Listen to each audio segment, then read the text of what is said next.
fellow romance readers, I'm Amy. And I'm Sarah, and this is Post-Book Depression. You know that feeling you get when you finish a good book that you didn't want to end? Have you finished a book and just weren't ready to move on from the story and its beloved characters? You find yourself needing just a little more? This multi-trope romance podcast gives you the opportunity to dig deeper with us into books we love as we discuss all the reasons we can't move on. Feeling chatty? You can continue the conversation with us on Instagram at Post-Book Depression Podcast or on Facebook in our Post-Book Depression discussion group. We would be so grateful if you would subscribe to our podcast and take a moment to leave a review. Are you ready? Let's discuss. Hi everyone, welcome to the show. I'm Amy. And I'm Sarah, and today we're going to be discussing Love and Other Lost Things by Melissa Wiesner. The first few minutes we're going to do a brief review of the story without any spoilers. Then we are going to shift into a deeper book discussion. It's going to include lots of spoilers, but don't worry, we're going to let you know before we do shift into that deeper book discussion. That's right. So before we dive in, Amy, tell us a little bit about the story. A young woman who went on the run from her abusive father 10 years ago must return to her small hometown to help her mother when her father passes away. She uses this opportunity to take to a life on the run for a second time from the man she spent the last 10 years with. She is surprised to run into her first love back in her hometown and realize he never forgot about her walking out on him. Check your trigger warnings. Sarah, what did you think about Love and Other Lost Things? This story was very emotional. As you've said, you definitely want to check your trigger warnings before going into it. It does deal with a very sensitive topic, so we want to make everybody aware of that if you haven't.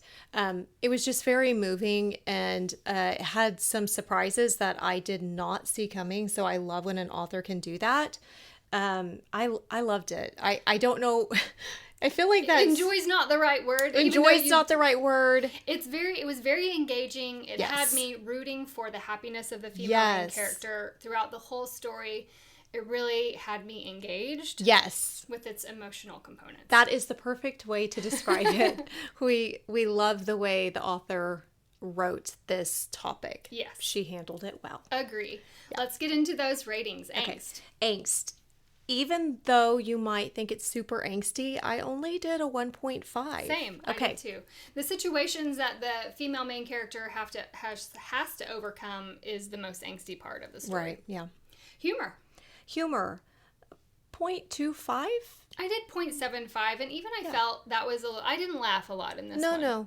But there's some just a couple of moments of a little bit of reprieve from the heavy tone of the topic. I agree. Spiciness. 1.5 maybe? I was a little lower. I did 0.75 to 1. I'm going to settle with 1. It's a slow burn and mostly off page. Sure. Tears.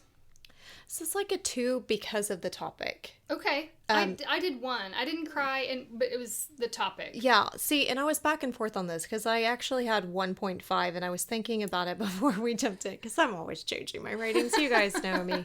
And I thought, I don't know. I feel like topic-wise, it's really a 2 because if you really think about what these characters endure, it's so heartbreaking. That's right. Yeah, so I'm going to say 2. I think that's fair for you. I'm going to stick with 1, but I think everything that you said really nails it on the head. Overall, this was a 4.25. It was very well done, well written story, heavy tone, but compelling, very compelling, very eye opening to these types of situations, and I thought the author did a wonderful job. I agree. That concludes a spoiler-free quick review of this story. Now we're going to shift into a deeper book discussion that's going to include lots of spoilers. So if you haven't checked this story out, please go do that and then come back and join us on this deeper discussion. Then we would love to connect with you on social media. You can find us on Instagram at Postbook Depression Podcast, on Facebook in our Postbook Depression discussion group, and you can always email us at postbookdepressionpodcast@gmail.com. We begin this story 10 years in the past with a look into Jane's life as she is fighting for her life. Her parents have left for the evening to go to a fundraising event for the police foundation, so we quickly learn that her dad is high and mighty in the small town that she lives in. This is a scene where her dad has physically assaulted her, something that he normally does to her mom. And she packs a bag and decides she's had enough. She leaves a note so that her mom doesn't worry, and she ends up leaving Nick, her high school boyfriend, essentially. Yeah. behind. She doesn't have time to really leave any kind of communication for him, and she hightails it out of there. Let's talk about this. This was so emotional, Amy, and you could just tell that this was going to be a long road for this character, and all the things that we were going to have to endure with the past and her dad and the abuse. And I just can't even begin to imagine that kind of fear at 18 years old, that life running away from home would be easier than staying. She was supposed to go to college. Her dad wasn't going to let her do that. There was so much, so controlling, so terrifying. I can't imagine a home like that. And I am brokenhearted for people who this is their past, this is their present, this is their experience that they have, that all they've ever known. So I admire Jane, though, because she's 18 and he hit her once and she said, no, I am not going to. It takes strength. Absolutely, it does. So when she walks away and is just going to go, I was proud of her. I was too. And she makes a decision to go west towards California. And this is the scene that I know that we have a past and a present timeline that we're going to go back and forth on. So we'll probably bounce around a little bit, but this scene transitions into where she's trying to find a way out. She doesn't have a whole lot of money. She's trying to find a way to California. And as she's trying to hitchhike on the side of the road, Kate, the local mechanic in town, sees her and actually pulls over, and Jane asks if she can catch a ride to California. And we learn that Kate has suspected that there's been some abuse in the home, and so she gives her a ride to California.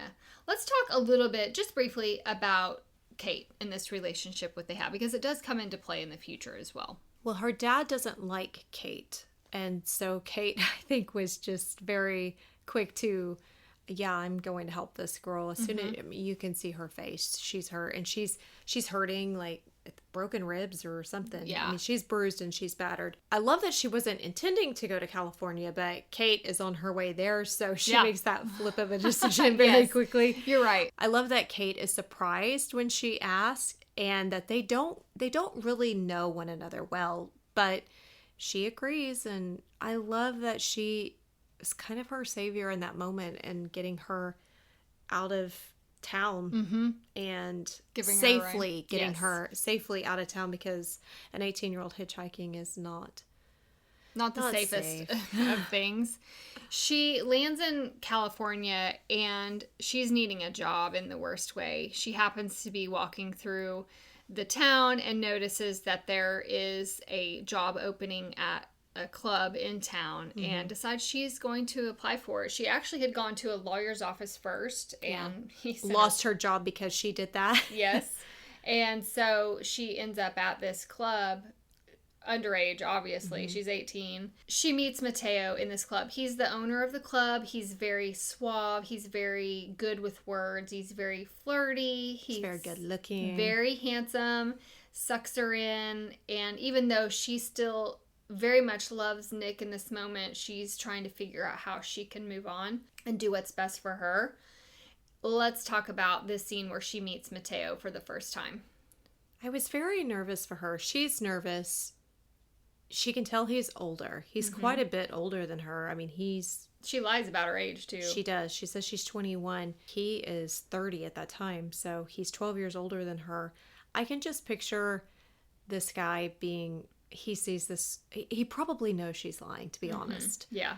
But he sees an attractive young girl, and I just think he could see that he can manipulate her and use her. I really did. That's how I saw him. She does make a recommendation because he wasn't going to hire her, and when he's short on some product, this is actually the first scene where she witnesses a little bit of violent attitude when one of his employees dropped the ball on something and he throws something and it shatters. I think it was a bottle or something to that effect. She makes the recommendation that he call local clubs or bars in the area to get the product that he needs. And it's because of that she saves his tail and he ends up hiring her to do this special client that's coming in, and she does such a great job. He hires her on the spot. So we're going to press pause on their relationship. We're going to move to the present. And in the present timeline, she has come back home for the first time in 10 years. Mm-hmm. It's been a decade since she's been there. Her father has passed away several months ago, and she's coming back to help her mom deal with the aftermath of her father being deceased. It's here that we learn that she has a 9-year-old daughter, Scarlett, with her. Mateo's the dad. She's thinking about Mateo being a bad dad, like basically giving us some foreshadowing about him being abusive as well, and they're on the run now. Mm-hmm. And she's using this as an opportunity to leave him. So she's on the run for the second time. Let's talk about this kind of opening scene in the present timeline where she's in this shopping center and runs into Nick. Tell me all the things that were going through your mind in this moment.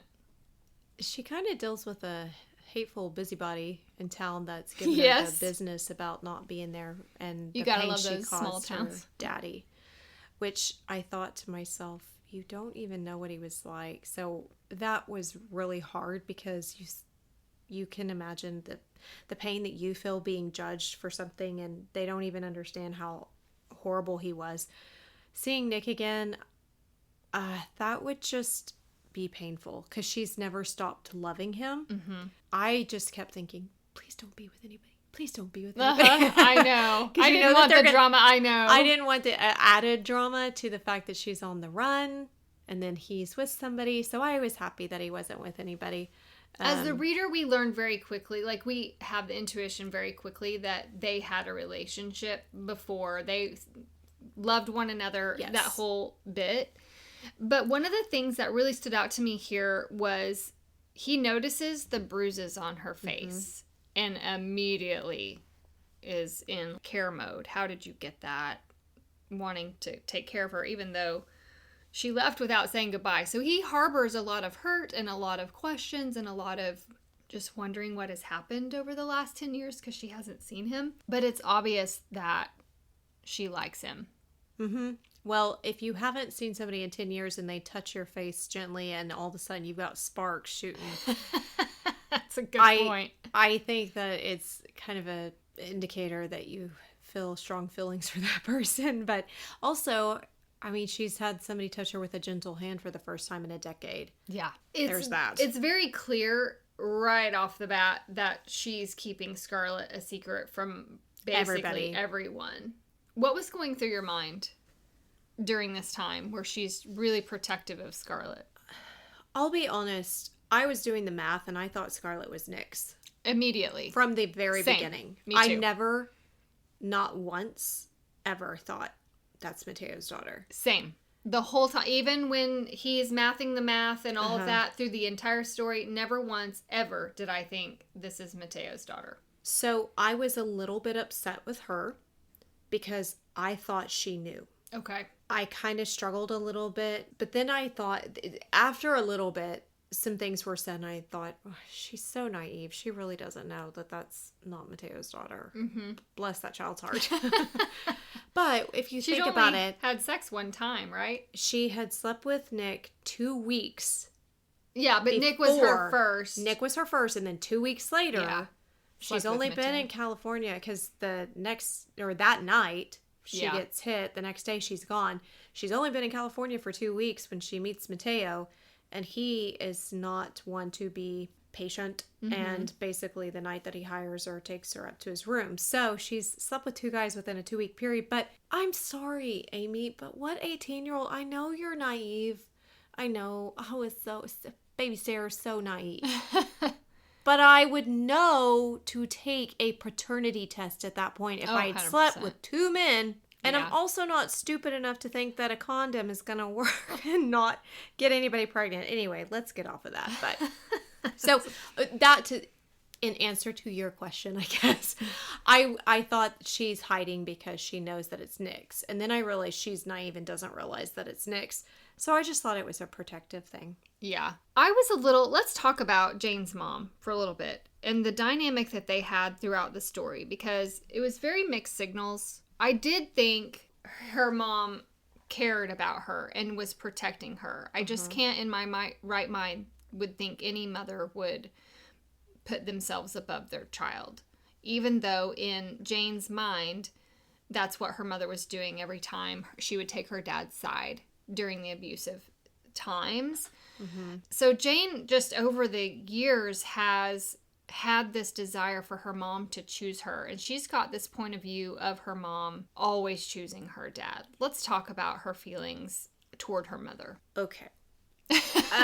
Sarah's got lots to say. No, I want to be delicate with this because I have a very strong opinion. However, I don't want to offend any listeners if this has been your experience. Sure.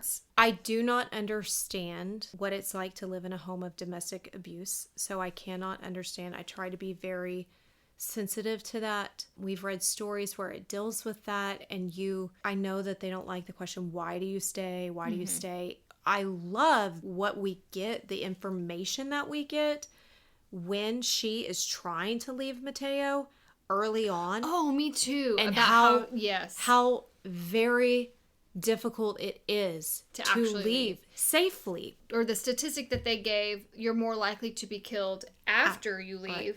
just blew my mind. It did me too. So with that being said, I can't comprehend how hard that would be. But me, reading it, I hurt so badly for Jane because to have a daughter and to think that she would grow up thinking that that's what love looks like, then to defend him and make excuses, I just could not understand that. But at the same time, we also kind of find out, he's over the police. Who was she going to call? And that one time she did call for help. Yeah. And they didn't believe her.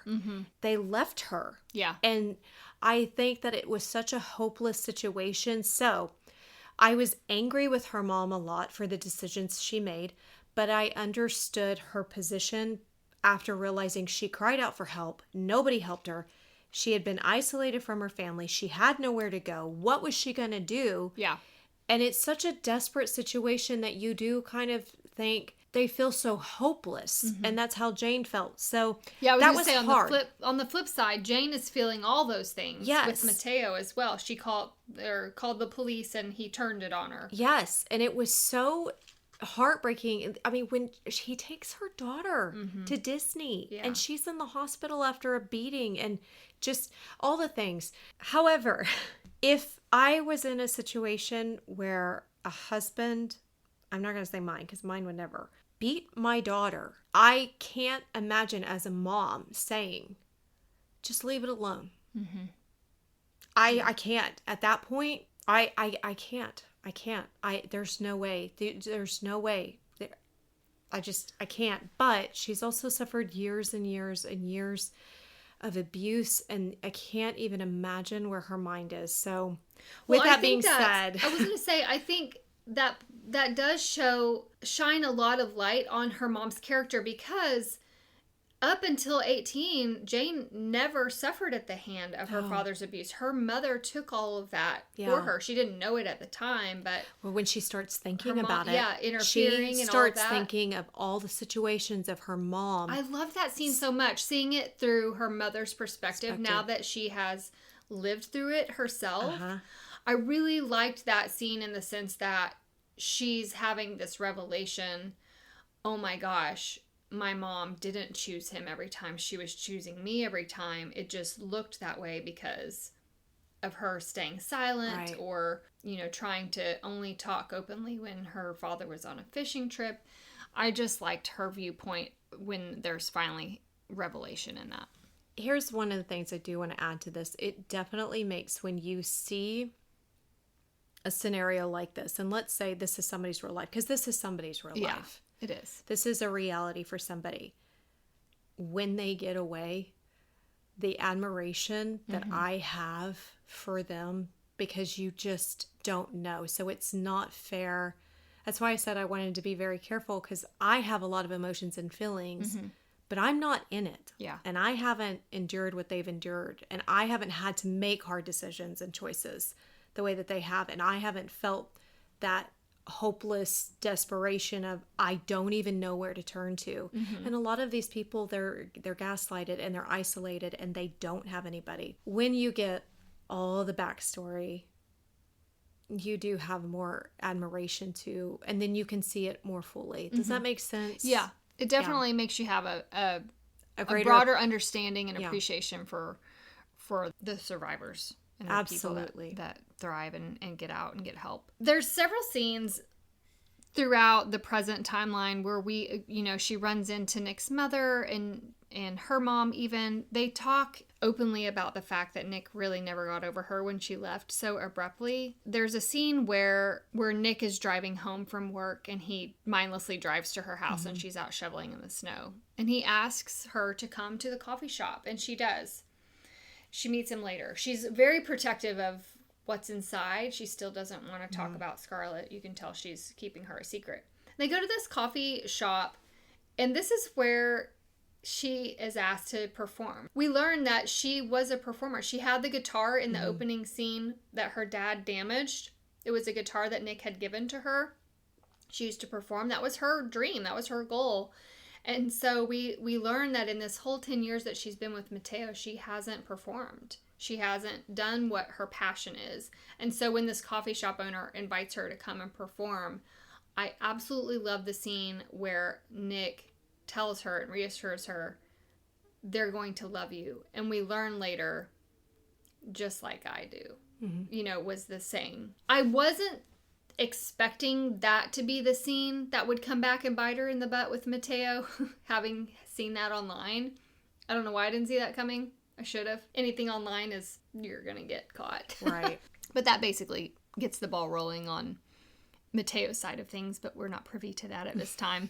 One of the nights she's out getting milk for her mother, she's walking by and runs into her old friends Allie and Hannah and does not get a warm reception from them. Let's talk about these friends, Allie and Hannah.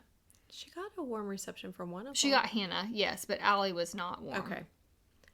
Well, Hannah's a little bit more friendly, surprised, I think, but friendly. Allie, no, definitely more. You could tell, like, pain was radiating off of her because she didn't just leave Nick. She left Allie and Hannah as well. They were her best friends, They too. were all four incredible friends. Nick still gets together all the time with Allie and Hannah and their spouses and has a relationship with Hannah's kids. And it's a whole thing. They are kind of a chosen family. And I loved Hannah because I would not be Hannah. I would be Allie if a friend left me that way. Yeah. However, if we jump a little bit ahead when they find out what had really been going on in her life, because nobody knew. And that was the thing, is like for years they were all friends. And she never said anything. What a secret to keep. Have you ever known anybody like that? To keep this specific secret? Yes. No. I have. Yes, I have known someone, and I remember I knew them for the majority of my life, and when it all came out later, everybody was floored because for years, almost 2 decades, nobody knew. And it was really shocking to know that that person had endured such turmoil throughout their entire life, and you would never, ever, ever have known. So when I was reading this and I thought, how could you not tell your friends, or how did they not know that? I instantly thought of this person and thought, that's how, right there. After this conversation with Allie and Hannah, she's going home and Nick basically offers to take her back to the house, but instead he takes her to the Overlook where they were intimate for the first time when they were 18 years old. And he is ready to settle the score. He wants to know, he has questions. Why did you leave? Why didn't you communicate with me? What happened? Where did you go? What happened?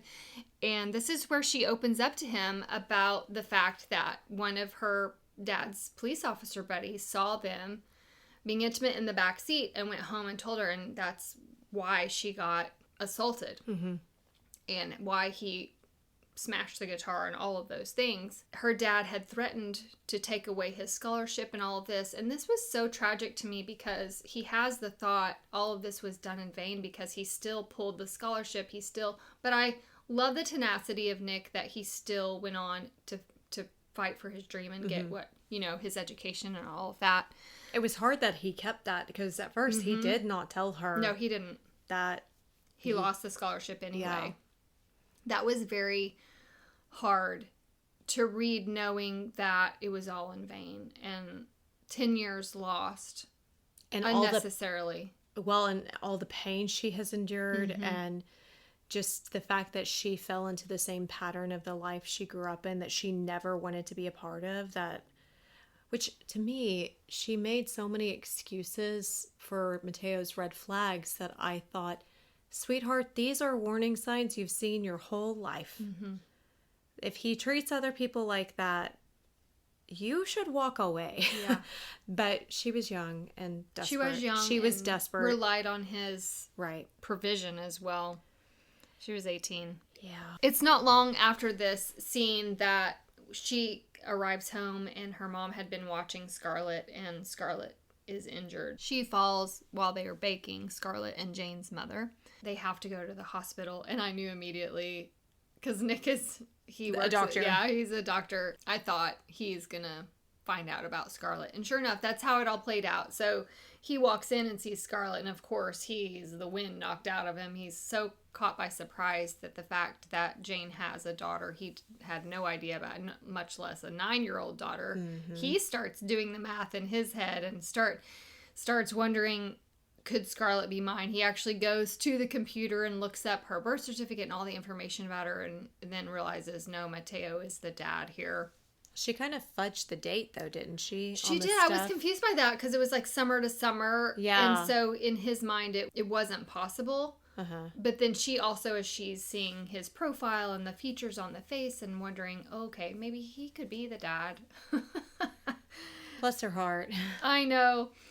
But this also gives him an opportunity to start building a relationship with Scarlett while she's in the hospital and he's making a connection with her. And it's actually when they're wheeling her out, when she's finally discharged, he's bringing her some books to read. And you can tell that there's a fondness there already. And a lot of similarities that you think Jane would just, wait a second.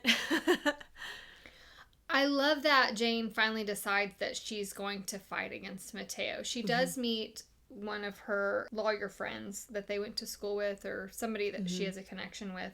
She has a conversation with him. And I really liked this conversation because it felt very real. Yeah. Everything he said was very valid, and I could see how it would go in Mateo's favor if she tried to fight him. But I love that she made that decision to do that, even knowing that Scarlett may not be Mateo's child. They were invited to Nick's mom's for Christmas, and really the most pivotal part of this scene, when everybody's there, is that she also starts to pick up on similarities between her son and Scarlett, and she starts to wonder, is she my granddaughter? She pulls Nick aside and confronts him, and he puts her at ease. No, I've done the math. I've already checked into it. But this is when his mom tries to play matchmaker, brings her into the kitchen, and this is also when they kiss for the first time in 10 years. I liked that scene. I did too. Even though she knows she's not going to be in town very long, she's very hesitant to really build a relationship with him, knowing that her and Scarlett are not going to be here very long. They're going to go to Canada and have to walk away again, but they do start spending time together. I want to talk about the scene with the guitar. There's a moment after the coffee shop when he asks her whatever happened to the guitar he gave her, and she lies and says she still has it. And I knew in that moment he knows something about the guitar. He probably has it. And so when he brings her back to his place and she sees the guitar, what were you thinking in that moment? Well, I didn't pick up on the fact that he had it, so I didn't pick up that he had it. In my notes I wrote, he knows where the guitar is. Oh, I didn't think anything of what he thought, honestly. The author writes something like, his face falls, like he was disappointed in her answer. Yeah. So I thought, he knows she's lying. Yeah. Well, I didn't think he knew she was lying about the guitar. Okay. I thought he thought she was... I thought he was getting suspicious because of other things. Okay. But when she sees it, I was so happy. I loved that she asked him, why do you have this? And he says, you know why. Mm-hmm. I've been waiting on you to come home and be with me Mm-hmm. and love me. Yeah. I thought that was just such a revealing scene of how much he's held on to his love for her over the course of a decade. I want to bump back just briefly to the past timeline when she doesn't have much interaction with her mom in the whole 10 years that she's there. Only a handful of times. The first one, she called to ask for help, and her mom says no. They need to not talk to each other. And then when Scarlett is born, she sends her a picture, and her mom basically says, we need to keep our conversations to when your dad is on his fishing trips. Mm-hmm. And it's the moment when she FaceTimes her mother. She FaceTimes her mom, and she forgets to cover her face and the bruises on the face. And shortly after that her father passes away. I'm going to put a pin in that. Okay. And come back to that. But I did want to briefly mention just they didn't have a lot of dialogue in the past timeline. Back to the present timeline, Mateo shows up. Yeah. And he's hitting and beating up her mother. And Nick has just dropped her off. He's not come inside yet. She's inside kind of working hard to get Mateo to leave her mother alone. And she shouts out, Scarlett's not even yours, when he threatens to take Scarlett away from her. And that's the time, of course, Nick comes in and hears that. And this is where, you're thinking she's hid it this whole time, but she hasn't. And she quickly relays that to Nick after Mateo has been appeased and left. I loved how mature the conversations were. I did too. They didn't delay this. They didn't miscommunicate. Mm-hmm. I was thankful. I was too. I appreciated this author because a lot of times this stuff gets very dramatized and this felt more realistic. Mm-hmm. You know what I mean? Yeah. Nick agrees we're going to fight this the best we can. Whether or not Scarlett is mine or not, it doesn't matter. I love her and you as my own, and it doesn't matter to me. I love that about Nick. Of course, he would be that kind of man because that's just who he is. That's his character and his integrity. I also love that he stayed. Yes. That made me feel safer. Yes. And that Scarlett was not there. Yes. So we should... Yes, let's go back. touch back. So she's making friends. Mm-hmm. They have a snow day. Yes. And that's it's a big milestone for Jane to witness this because she's never been able to be a normal kid. Mm-hmm. She's never had friends, and she's at Hannah's and she's missed out on a lot of normal kid activities. And Hannah has a daughter, and they get to play together. There's other kids. They go, sledding. She can't really do that because she's gotten hurt, but she gets to have fun, and she's having these sleepovers. So I love that Scarlett was in a safe space whenever Mateo came, and that Jane is relieved that she's not there. And then that after all of this, Nick is going to stay and keep watching. They call Hannah and say, keep Scarlett. And I love that they're having this kind of blooming friendship again, and it's being revived. On the side, one of the reasons why she is still in town is because she's met up with Kate again and asked her to get her a nondescript car that she can take to Canada. Which, let's talk about that. Okay. How did you feel? There was a lot of, that was where some of the angst for me was. There was so much push and pull of, I'm going to stay, I'm going to go. I'm going to stay, I'm going to go. You should stay, I'm going to go. What were you feeling? Obviously, I wanted her to find a way to stay. I didn't like the idea of her having to uproot Scarlett again and her. Never really feeling safe, even though Mateo doesn't know about her citizenship, her dual citizenship with Canada. You're never fully safe. Right. You're just living a life on the run all the time, and that's no way to live. It's exhausting. It's stressful. I just can't even imagine the anxiety that would bring with that. I really, really, really wanted her to find a way to make it work to stay, and I knew there was only two options for that to happen. One, Mateo gets arrested for what he has done, gets caught being physically abusive or something along that lines. Or two, he gets killed in the story. Yeah. That is the only two options of how this story could end up in the right way. One of my most favorite delightful scenes in this story is when Jane's mother is in the kitchen making chili. And I want to hear your take on this because I want to know when you found out that her mom killed her dad. I thought that her behavior was super odd because Jane is thinking, why are you talking about stupid chili? You know, like, what is happening? But the way she kept saying it, I knew. So it took me like a beat or two that I realized her mom. I gotta toot my own horn a bit. Toot. Because very early in the story, when she said that her dad died of a heart attack, I immediately wrote in my notes, Nick is the father, Jane's mother killed her father with chili. With chili? They talked about chili a little bit later. I said Jane's mother killed her father, and then later she said something like he had chili in his thing. They mentioned chili earlier in the story. That he would take it on the trip. Yes. Because he died of a heart attack. And in every murder scenario that we've ever read where a victim has a heart attack, they've been poisoned. Okay. And so I thought, what better way than for an abuse victim to eliminate their abuser than to use a method that can't be traced back to them? I so badly wanted to Google if you use that much nicotine. Did you?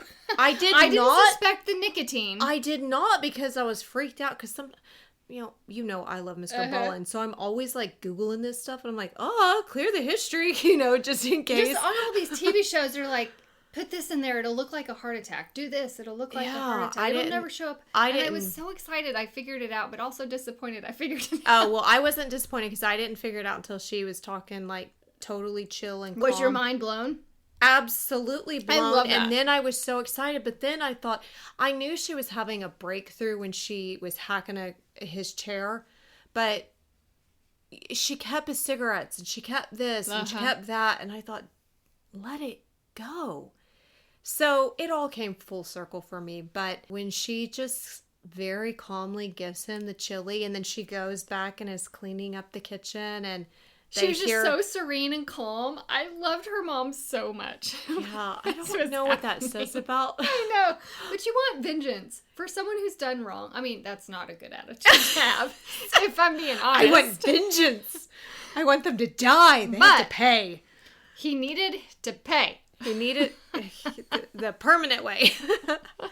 Yeah, she really cleaned up that, didn't she? She made it easy. Was traumatizing, though, because let's talk about what happens. Yes, let's talk about Nick's dad and the fact that he works in the medical field because his dad had a heart attack in his early 40s because nobody knew CPR. Mm-hmm. And so he passed away. So how ironic and just interesting to me that the author chose to write it where Mateo goes to the hospital.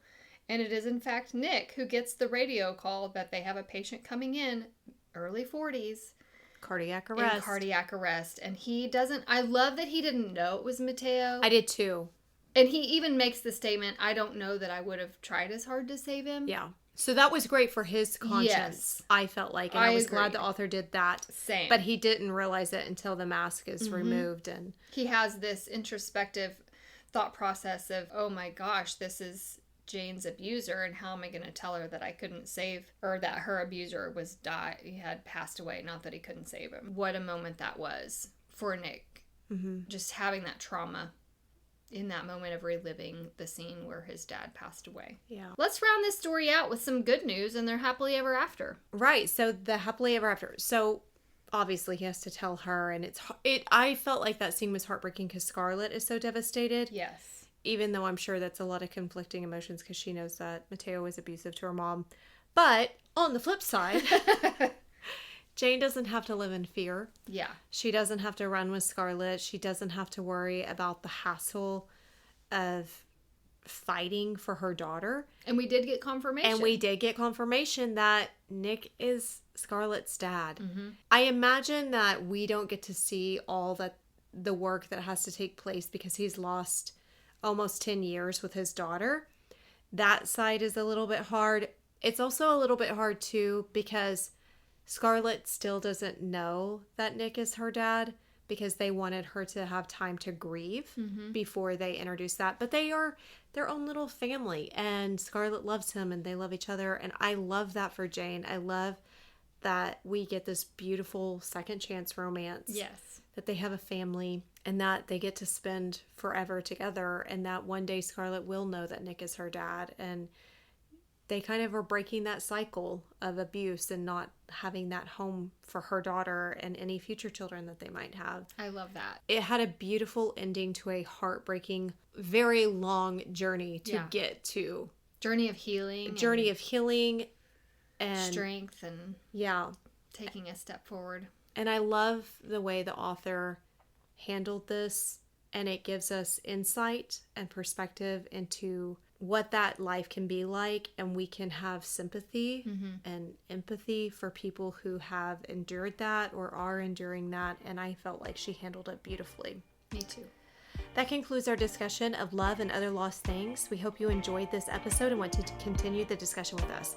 You can hit us up on Instagram at Postbook Depression Podcast or on Facebook in our Postbook Depression discussion page. You can also email us at postbookdepressionpodcast@gmail.com. Until next time, keep reading.